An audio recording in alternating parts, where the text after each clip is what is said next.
O Armando, portanto, está a fazer, é um estudante de mestrado que está a fazer tese comigo, e ele aceitou o desafio de implementar, é mais do que isso, mas enfim, o trabalho que vai ser apresentado aqui nesta palestra é o desafio de implementar algo que é teoricamente verdade, é que a álgebra linear é uma disciplina tipada e, portanto, nós podemos controlar a qualidade dos scripts de álgebra linear através das dimensões das matrizes automaticamente e não estando sempre a fazer isso explicitamente, como acontece enfim, nas ferramentas que estão disponíveis.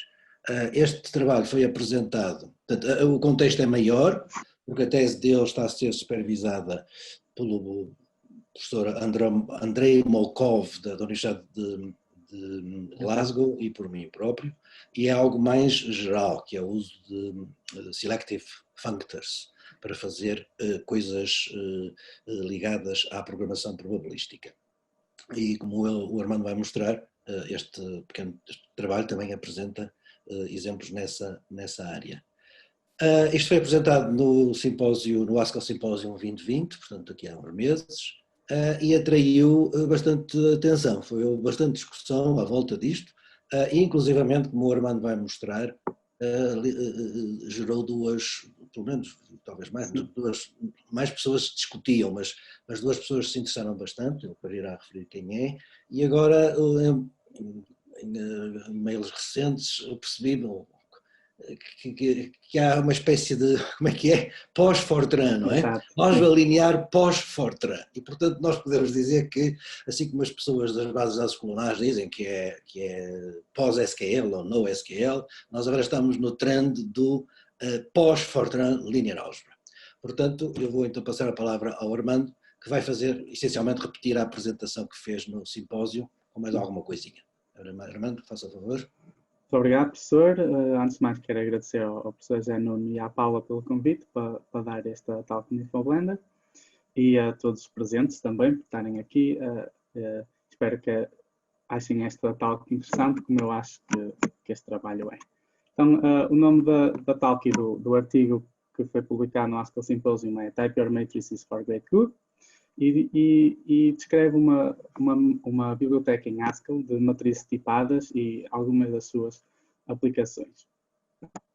Então, nesta palestra, na introdução, eu vou falar um bocado sobre a motivação e contexto que originaram este trabalho. Depois, na secção de background, vou falar um bocado e descrever alguns conceitos básicos que são precisos para entender melhor como é que tudo funciona e o resto da talk. Depois vamos ver a implementação em Haskell.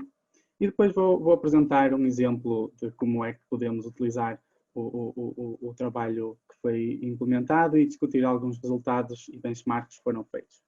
Por último, vamos concluir com algumas palavras de conclusão, algumas possíveis direções de trabalho futuro e apresentar alguns dos projetos relacionados que originaram depois deste trabalho ter sido publicado. Antes de começar, quero só dizer que provavelmente por restrições de tempo não vou conseguir entrar em tanto detalhe quanto o que eu gostaria, mas sintam-se à vontade de ler o artigo completo. Eu no fim da talk tenho um slide com os links para o paper, para a biblioteca em Haskell, para tudo, por isso vão ter isso disponível. Também já deixei no chat os slides. E também podem sempre enviar e-mail a mim ao professor José Nuno com questões futuras que possam originar.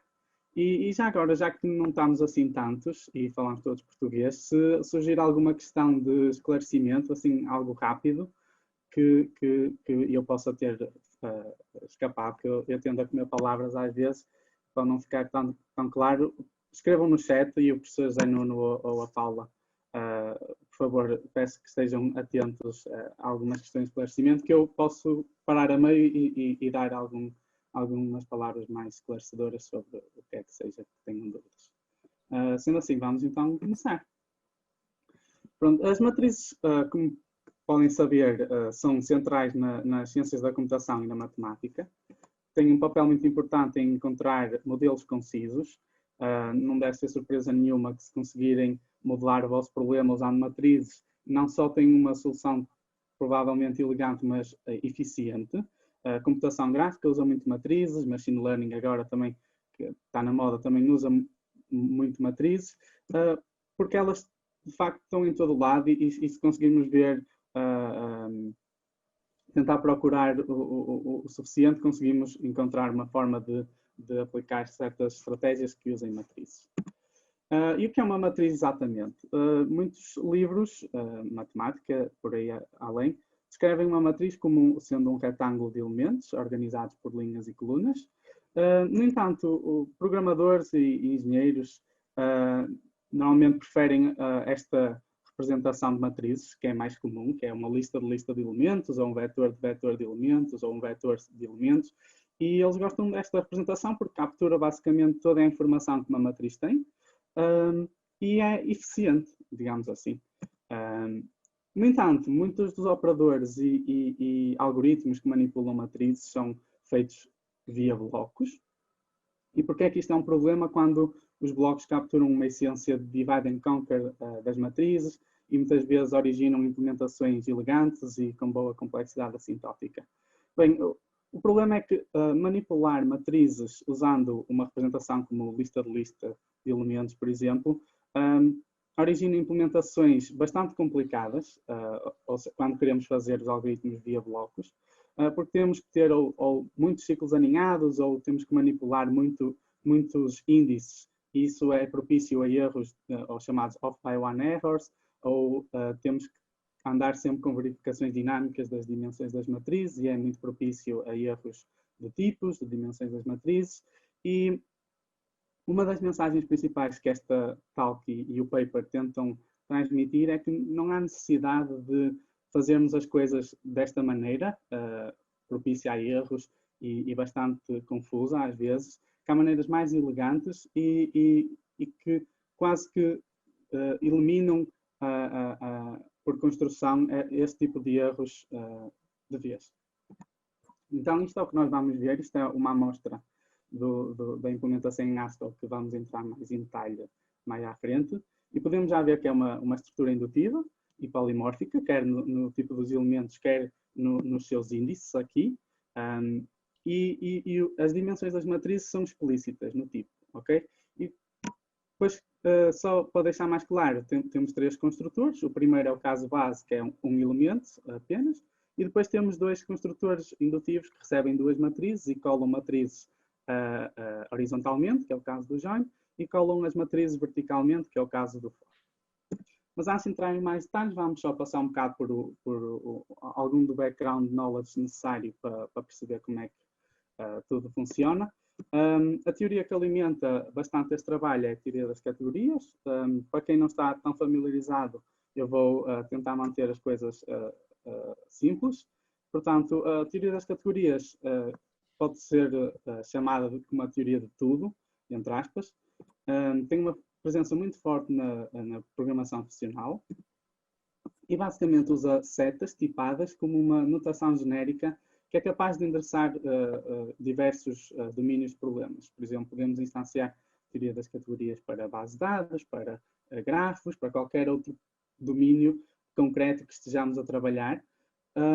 Mais corretamente, estas setas são denominadas morfismos entre objetos. E aqui eu estou a enfatizar tipos, porque estamos, de certa forma, num contexto de uma linguagem funcional tipada. E a teoria das categorias enfatiza a estrutura e a composicionalidade. E, aliás, até é bastante simples de perceber na sua essência o que é a teoria das categorias, depois de perceber que apenas é preciso ter em mente duas leis, que são a identidade, as leis de identidade e composição, que eu vou mostrar mais à frente com pormenor. E porquê é que isto interessa? Interessa porque existem certas teorias que expressam algum tipo de hierarquia. E aqui neste slide podemos ver a categoria dos sets e das relações, onde os morfismos em set são funções e os morfismos em rel são relações, sendo funções um caso particular de relações, ou seja, a categoria das relações é mais geral que a dos sets. E se precisarem um bocado mais de motivação, podemos pôr um morfismo, aqui uma seta, no caso de set, a restringir o contexto de aplicação de uma certa função. Ou seja, São coisas boas de se ter. Temos uma framework tipada que nos permite racionar sobre vários tipos de domínios de forma a sua estrutura, de forma composicional. E o facto de ser tão genérica permite-nos reutilizar o vocabulário de umas coisas para as outras. Ou seja, neste caso, quando tudo o que estudamos em sets, todo o vocabulário que usamos, quando transpomos para relações, tudo o que sabemos de trás se aplica, e mais algumas coisas que dizem respeito à categoria mais geral, mas no fundo é este o poder da teoria das categorias. E então, matrizes. O que é que podemos fazer tirando partido da teoria das categorias com matrizes? Ora, SET e REL têm teorias tipadas que nos permitem, como eu disse, racionar sobre elas de forma estrutural e composicional. No entanto, a álgebra linear muitas vezes é explicada de forma muito complicada. Eu até falo por experiência, quando aprendemos a multiplicação de matriz, temos que manter em mente que é linha com coluna, que os tipos têm que bater certo, e ao contrário de funções e relações que estão estudadas desta forma tão elegante e simples, até diria intuitiva, quando vamos para a álgebra linear, que até tem um impacto muito maior nas ciências, na matemática, deparamos com estas manipulações de baixo nível, atrevo-me a dizer, que quando sabemos que existem este tipo de teorias, não faz muito sentido continuar a pensar disso dessa forma. E onde eu quero chegar é que podemos ver as matrizes como uma categoria, elas formam uma categoria que generaliza as relações, porque podemos ver relações como matrizes de booleanos, e quando generalizamos booleanos para um determinado corpo, temos matrizes, não é? E nesta categoria, os objetos são as dimensões das matrizes, números naturais, e os morfismos são as matrizes em si mesmas. Ou seja, aqui a composição de morfismos é basicamente a composição de matrizes, e só por este facto já conseguimos racionar sobre a composição de matrizes, que era algo que pode ser explicado de forma muito complicada, de uma forma muito mais abstrata e alto nível, que não temos que ter esses pormenores de implementação, digamos assim, em mente. E depois, se estudarmos mais esta categoria para a frente, conseguimos ter algo como este diagrama aqui de baixo, que serve basicamente para exemplificar que outros tipos de combinadores conseguem advir destes biprodutos que existem nesta categoria e que capturam a essência de blocos que existem nas matrizes, como vamos ver mais à frente, de uma forma muito natural. Nestes próximos 2 slides, não precisam decorar nada disto, é só mesmo para exemplificar o tipo de leis algébricas que podemos estudar usando esta notação, esta teoria das categorias. Aqui em cima podemos ver as duas leis que eu falei anteriormente das categorias, que é a da composição e a da identidade, onde o morfismo e identidade é a matriz identidade, e depois as leis precisas para percebermos melhor o resto da tal, que serão talvez as leis de fusão dos produtos e coprodutos, do join e do fork, da absorção,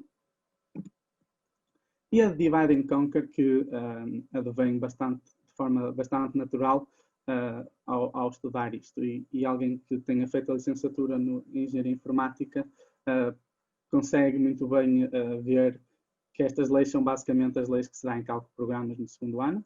Mas agora, lá está, reutilizando todo o vocabulário que foi estudado, tudo que sabemos de trás mantém-se, mas agora aplicado a matriz e a álgebra linear.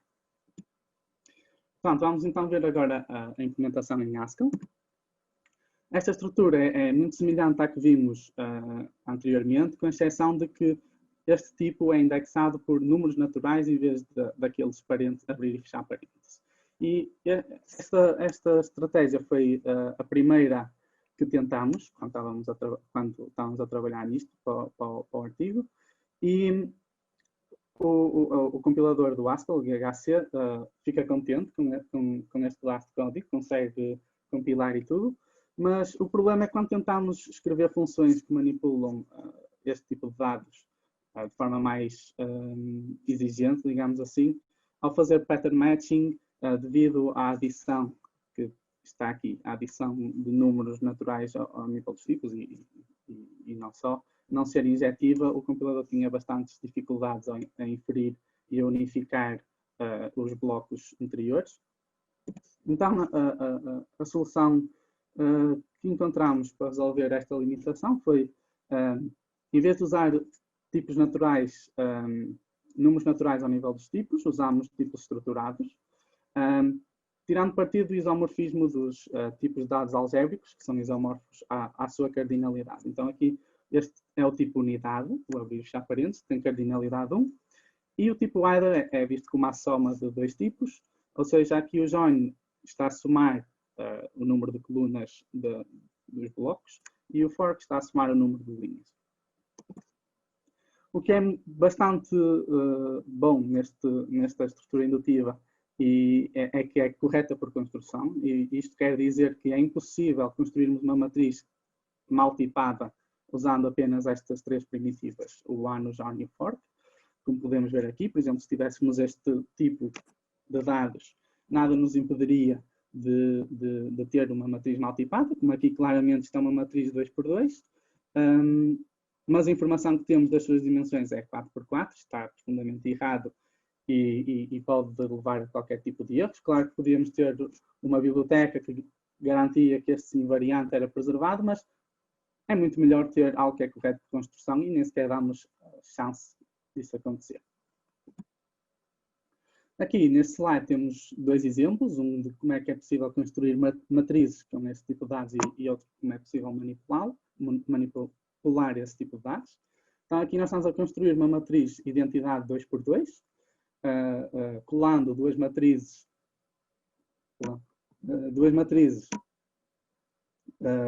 linha 1, 0 e outra matriz linha 0, 1 verticalmente, e podemos ver aqui a matriz de identidade a formar-se.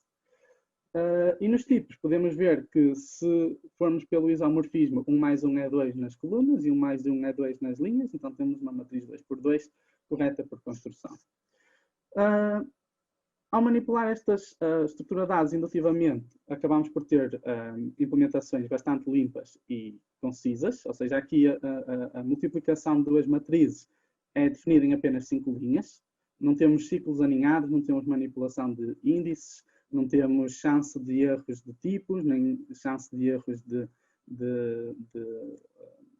indexação, e até podemos nos atrever a dizer que esta implementação é correta por construção, porque apenas estamos a tirar partido das leis algébricas que vimos anteriormente, como por exemplo, aqui o caso base é simples, é simplesmente multiplicar os elementos, mas neste caso do join, de termos um join e um fork, é simplesmente a lei de divide and conquer. E as últimas duas linhas é a lei de fusão do fork e a lei de fusão do join. Por isso, de facto, está provado por construção que esta função calcula a composição matricial. Outro exemplo de como podemos escrever outros operadores sobre matrizes, como por exemplo a soma direta de matrizes, cuja a definição formal se encontra aqui. Em Haskell, se fosse usando outra representação, provavelmente não ia ser tão concisa, mas usando esta estrutura indutiva acaba mesmo por ser exatamente semelhante à definição formal. O que nos leva ao próximo slide, que é sobre Equational Reasoning, e podemos usar exatamente esta semelhança entre a especificação e a implementação para verificar a correção de certas funções que manipulam matrizes. E aqui temos o exemplo da adição matricial, ponto a ponto, via blocos, ok? É importante esse pormenor, porque via blocos temos sempre aquela boa complexidade assintótica e algoritmos caixa-bolívias, digamos assim. E, basicamente, a correção desta função é garantida pela lei da absorção, entre outras, partindo da definição que vemos aqui em cima, aplicando a lei da absorção e a identidade, ficamos com esta forma mais simplificada, e depois apenas usamos a lei de divide and conquer e a identidade e obtemos A mais B, que é de facto o comportamento que queríamos ter desta função. alguns obstáculos que surgiram ao longo do caminho. Nem tudo foi tão simples como vimos agora. Um dos principais obstáculos é que isto não se verifica, esta igualdade, entre aspas. Isto basicamente significa que duas matrizes de identidade, por exemplo, que tenham as mesmas dimensões, não podem ser comparadas por igualdade, por exemplo, porque o compilador não tem informação suficiente sobre a cardinalidade dos tipos. Basicamente, se olharmos para aqui, este tipo da direita tem cardinalidade 3 e este também tem cardinalidade 3, só que um está associado à esquerda e outro está associado à direita e o compilador não consegue ver que eles são iguais para os propósitos que nós queremos, que tem a ver com a cardinalidade dos tipos. Uma solução para isso foi recorrer a uma feature do Haskell chamada Type Families, e as Type Families em Haskell podem ser vistas como funções ao nível dos tipos. E então temos esta Type Family chamada Normalize, que é basicamente uma composição de outras duas Type Families, From, Nat e Count, onde o Count pega num tipo de dados finito e dá como resultado a sua cardinalidade, e o FromNat pega nessa cardinalidade, que é um número natural ao nível dos tipos, e constrói uma árvore de IDers de unidade. Ou seja, basicamente, no fim, a árvore vai ser a mesma, quer tenha como input uma árvore associada à esquerda, uma árvore associada à direita.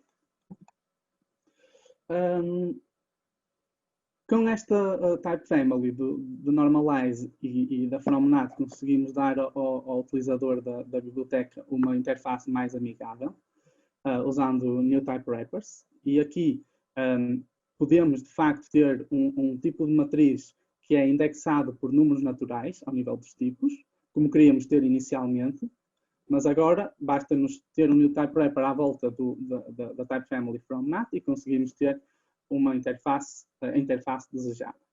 E ainda mais interessante, na minha opinião, é não ter uma matriz indexada por tipos naturais, mas ter uma matriz cujas dimensões são tipos arbitrariamente genéricos, como é o caso deste aqui de baixo, onde, tendo um wrapper à volta da Type Family Normalize, conseguimos ter. Em relação a este tipo, é exatamente esse o tipo que vamos ver nas nossas aplicações e de que forma é que ele pode ser usado de forma bastante curiosa. Então, o exemplo que nós vamos ver é de programação probabilística. Este é um exemplo bastante simples de uma rede bayesiana que até está na Wikipédia, para ser uma referência mais fácil. E, basicamente, o objetivo é saber qual a probabilidade da relva estar molhada. E pela imagem conseguimos ver que há certas probabilidades, certos estados têm certas probabilidades que podem ser modelados por matrizes estocásticas. Mas primeiro vamos ver os tipos de dados que precisamos para escrever o nosso código. Aqui eu decidi ter tipos explícitos. Podíamos usar um bool para modelar qualquer um dos estados, mas assim é mais explícito, ou seja, temos o estado G, que é o estado da relva, pode estar seca ou molhada, o estado S do sprinkler pode estar ligado ou desligado, e o estado da chuva pode estar a chover ou não. Depois, usando alguns dos combinadores que a biblioteca oferece, que não estão aqui explicados, mas o paper tem mais detalhes sobre eles, construímos as matrizes respectivas de forma bastante simples. Basicamente, associamos a cada estado possível uma probabilidade. E depois a ideia para calcularmos a probabilidade da relva estar molhada é compormos, de certa forma, estas matrizes de forma a obter o estado global de todos os estados possíveis. E com isso, nós fazemos isso usando o produto Cat3Raw, que pode ser visto como o pairing de matrizes, e está aqui a assinatura do seu tipo, e como podemos ver, faz o pairing das duas matrizes. Depois podemos compor cada um sempre com a identidade e obtemos o estado.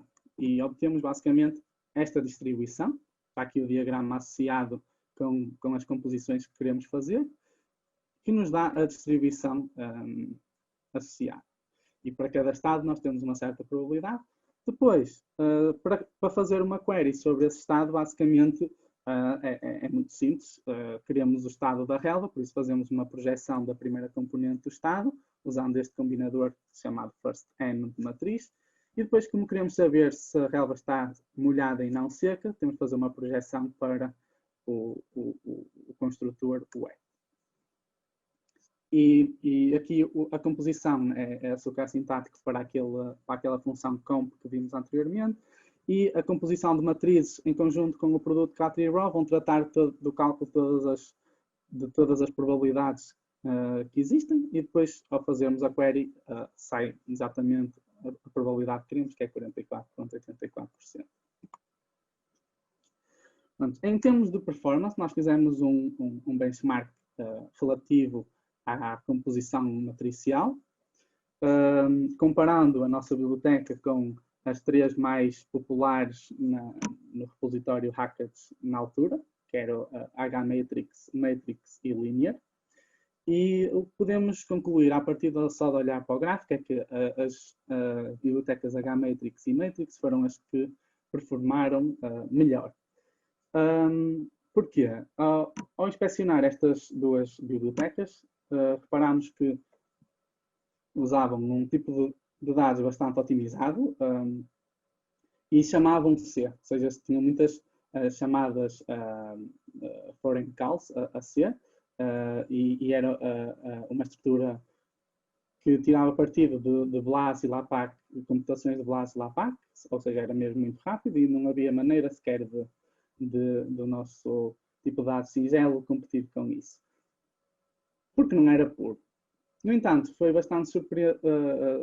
bastante surpresos ao ver que a nossa biblioteca não ficava em último, e a biblioteca Linear usa uma abordagem pura, também é bastante rápida, mas não chama C nem nada que se pareça. Usa uma estrutura de vetores de elementos.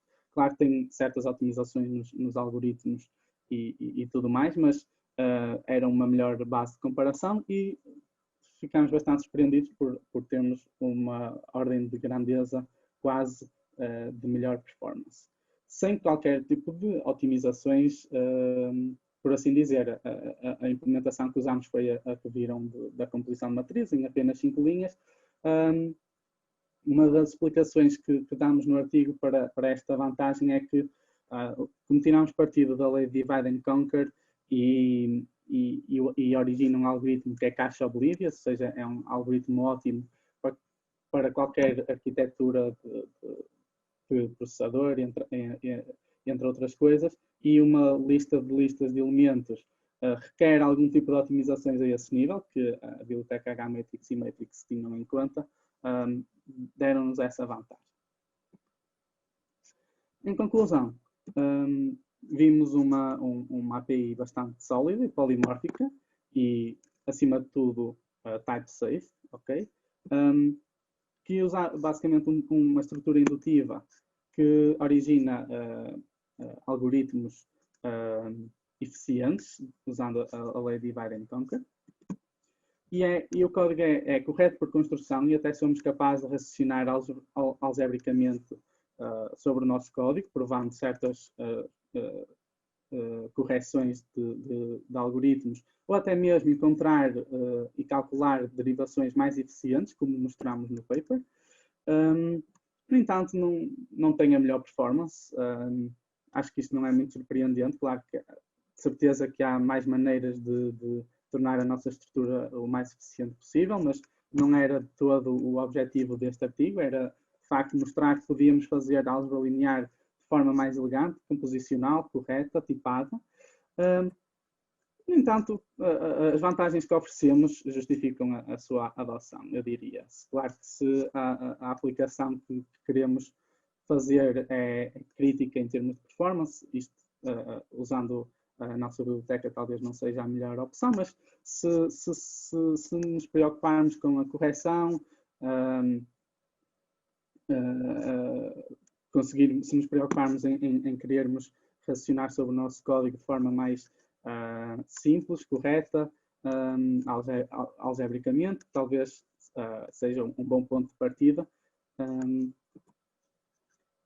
Direções de trabalho futuro existem várias. Uma delas, como é óbvio, é tentar melhorar a performance, e aqui eu sugiro estratégias de paralisação, devido ao facto de usarmos, lá está, as leis de Divide and Conquer, que são muito propícias a estratégias de paralisação. Outra otimização ou proposta de trabalho futuro é tentar ir pelo caminho das matrizes esparsas, que são matrizes com grandes blocos de zeros, e podemos simplificar muito as computações quando temos um bloco de zero. Não é preciso fazer muitos cálculos quando se multiplica por zero.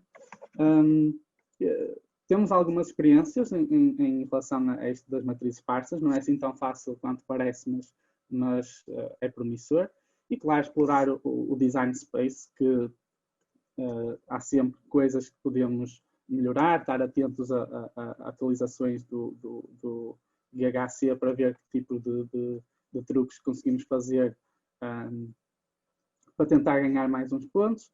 E, por fim, como o professor José Nuno disse, depois de apresentarmos o artigo no Haskell Symposium 2020, tivemos bastante bom feedback, e alguns investigadores vieram ter connosco com interesse numa álgebra linear pós-Fortran, nomeadamente o Conal Elliott, que tem bastante interesse em álgebra linear, correção e correr soluções em hardware massivamente paralelo, e propôs-nos uma colaboração para trabalhar nesse sentido, ou seja, tentar compilar programas funcionais com tipos de dados pós-Fortran, que essencialmente não são arrays, são tipos de dados indutivos, como vimos agora, em implementações bastante eficientes em hardware massivamente paralelo.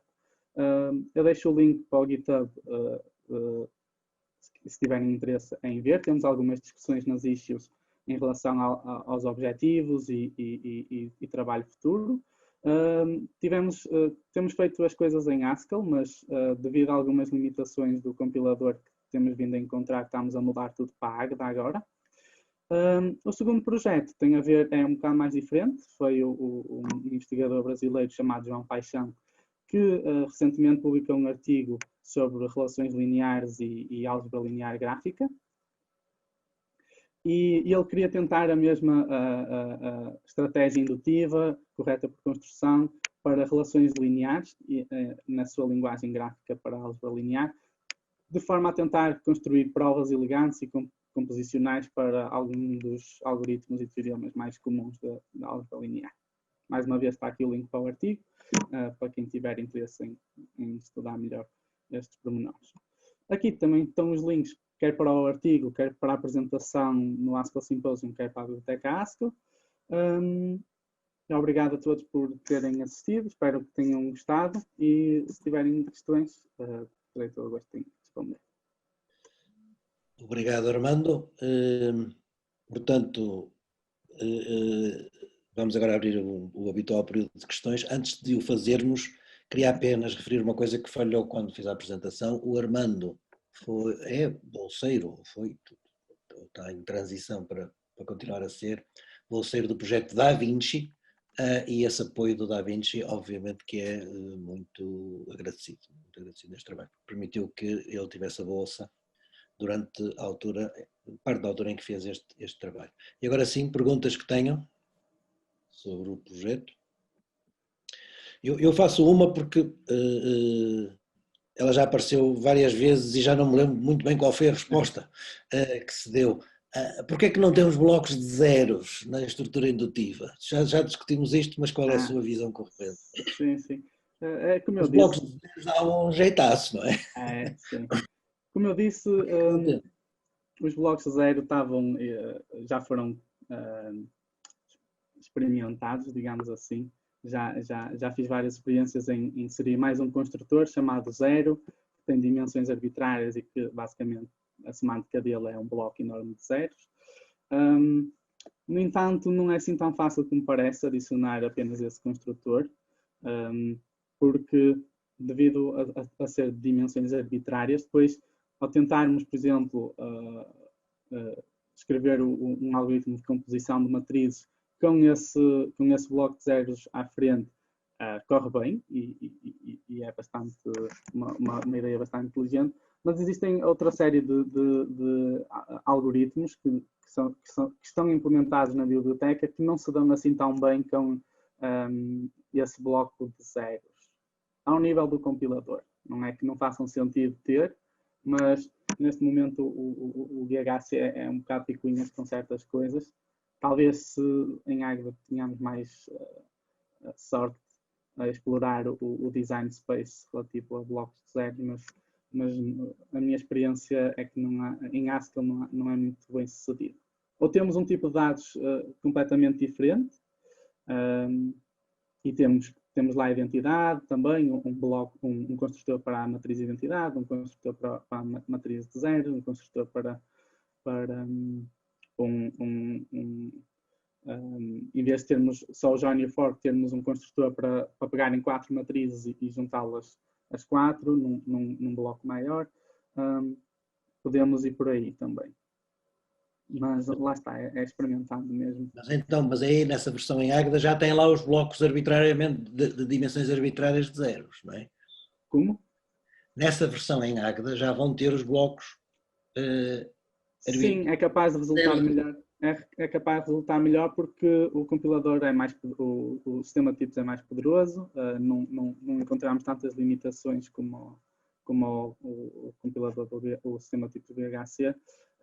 Eu não experimentei, mas por experiência parece-me que vai resultar melhor. Olha, temos aqui uma pergunta no chat do Eduardo. Eu vou falar. Falaste no fim que tens passado por uma implementação em Águeda. Tirando os problemas habituais de utilizar uma linguagem nova, algum problema novo que tenha surgido com a utilização de uma linguagem com tipos dependentes? Ok, boa pergunta. Problema novo de limitação, em termos de limitações, não encontramos nenhum problema novo. A maior parte dos problemas que até tem sido o Conal Elliott a encontrá-los, não tem sido tanto eu, porque eu ainda tenho estado a aprender a linguagem a sério, foi que se virem a implementação em Haskell do repositório de Linear Algebra After Fortran, nós estamos a definir todo o vocabulário categórico necessário para a álgebra linear e estamos a usar, em vez de tipos estruturados, estamos a usar como índice das matrizes, estamos a usar funtores representáveis que têm um poder expressivo maior. Conseguimos representar, temos mais um construtor mais 2 construtores no nosso tipo indutivo, e fizemos esse background todo em Haskell. E agora passar para a Águeda. Como a Águeda é uma linguagem relativamente nova, ainda não tem muito do ecossistema que Haskell tem. Tem o Águeda Categories, que é bastante completo, mas não tem muita das coisas que nós queremos para funtores representáveis e assim, e para tem um nome, a generalização que queremos usar, que é Left Semi-Modules, acho eu, e o Águeda Categories não tinha isso, então o Conal Elliott teve mais trabalho nesse aspecto, que construir tudo do zero e fazer pull requests, e ele próprio encontrou alguns problemas, também por não estar tão familiarizado com a linguagem, mas nada de limitador em termos de sistema de tipos. Mais questões? Chat ou por microfone? Eu aproveito para referir, enquanto pensam em perguntas, 2 coisas. Portanto, o Conal Elliott tem feito um trabalho muito interessante na codificação de uma abordagem categorial em Haskell e em particular está interessado em problemas de machine learning, portanto, de cálculo de antiderivadas e coisas do género. Portanto, ele tem um artigo muito interessante sobre isso.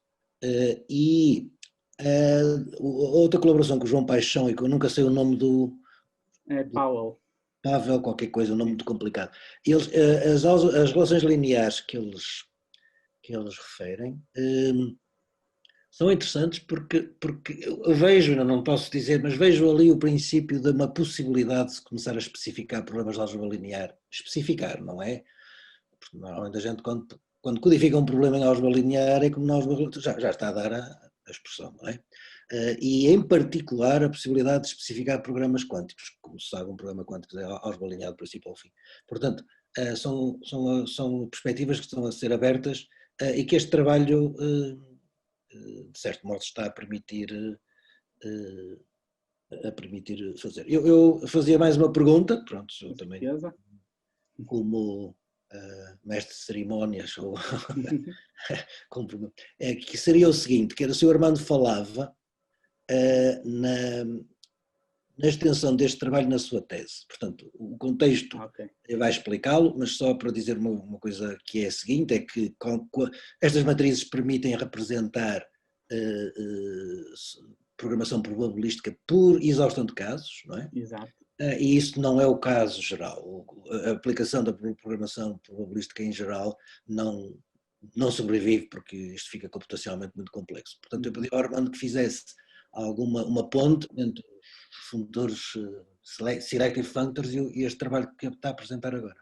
Ok. Obrigado pela pergunta, professor. A ponte que existe entre os selective functors e matrizes e programação probabilística, que eu tenho vindo a estudar, não é?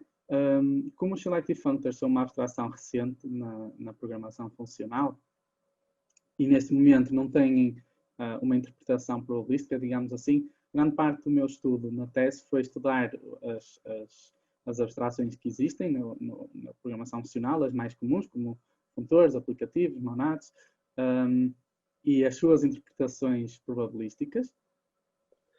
E a ponto que eu arranjei para meter os selective functor ao barulho foi que há uma abstração na programação funcional, que são as arrows, que têm uma semântica categorial, ou seja, são inspiradas na teoria das categorias.